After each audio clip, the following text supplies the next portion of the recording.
was outnumbered nearly 4-1. His army was tired, under-equipped, fresh from defeat. And yet by morning, the enemy was in full retreat. How? To find the answer, we go back to one moment. The narrow valley, a rising general, and the first strike of a sleeping dragon. This is Stories of Strategy, learning Sun Tzu through legends. The year was 201 AD. The smoke of battle had faded from Runan. Liu Bei had once again suffered defeat, and now fled south with the remnants of his army, a drifting vessel on the chaotic tides of Jing province. Governor Liu Bei welcomed him politely, but behind the smiles lay doubt. Liu Bei had lost battles, yes, but new heroes were gathering at his side. His banner grew stronger by the day. One autumn morning, Liu Bei summoned him. Liu Bei looked at him carefully, then spoke in a quiet tone. Liu Bei, Cao Cao grows bolder. Now that you have strength again, will you lead your men north and strike him for the sake of Jing? Liu Bei clenched the sword at his waist. He knew this was a test, but he had no choice. Liu Bei was bowing. You gave me shelter when I had nothing. I will repay you with action. But this time, Liu Bei was not marching alone. Beside him rode a quiet man the world did not yet fear, but soon would. Zhuge Liang, the sleeping dragon. This was his first campaign. He had never commanded soldiers before, but his mind was razor sharp. He said little, only studied a narrow valley on the map, and tapped it once. News of Liu Bei's advance reached Suchang. Cao Cao laughed. Cao Cao chuckled, his tone full of disdain.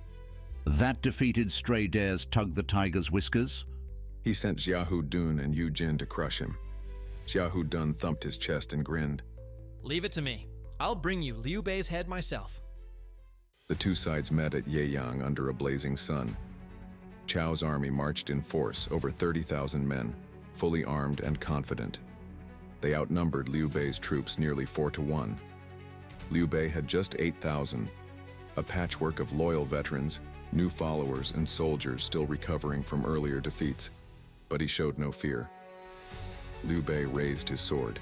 Engage! The fighting was fierce.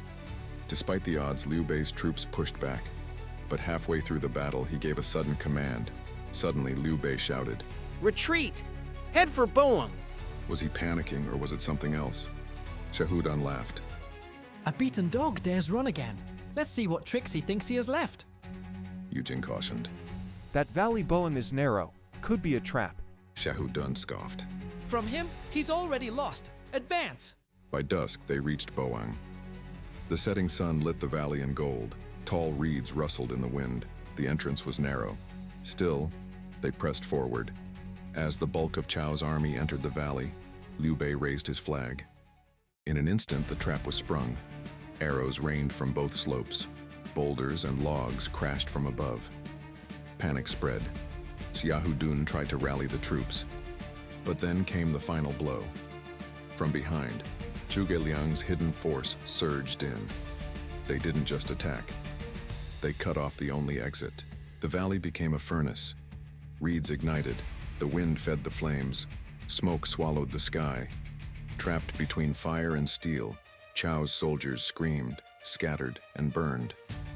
Xiahou Dun, covered in ash and blood, forced his way through a narrow trail with a few surviving guards. They threw away their banners, abandoned their wagons, and vanished into the smoke. Burned and exhausted, Xiahou Dun gasped. I have been deceived. By midnight, the fires had burned out. The valley was silent, weapons twisted, earth scorched. Xiahou Dun limped back toward Suchang with the broken remains of his army. Silent, humiliated, and Liu Bei? He stood atop the ridge, staring at the dying flames. No joy in his eyes, only resolve. Liu Bei said quietly, Clear the field. We return to Xinye. The Battle of Bowang was more than a tactical victory. It was the beginning of something larger. It marked the first true appearance of Zhuge Liang.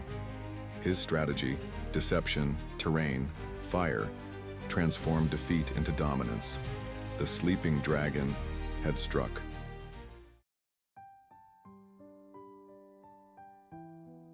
Sun Tzu once wrote. Be subtle, be silent. Conceal your intentions, move unexpectedly. Strike where the enemy does not prepare. At Bowang, every word came true. Zhuge Liang masked weakness, lured in a stronger foe, chose the battlefield, and turned it into a trap. This was not just a battle, it was the art of war, in motion. This is China Tales. Subscribe for more stories of ancient wisdom and strategy.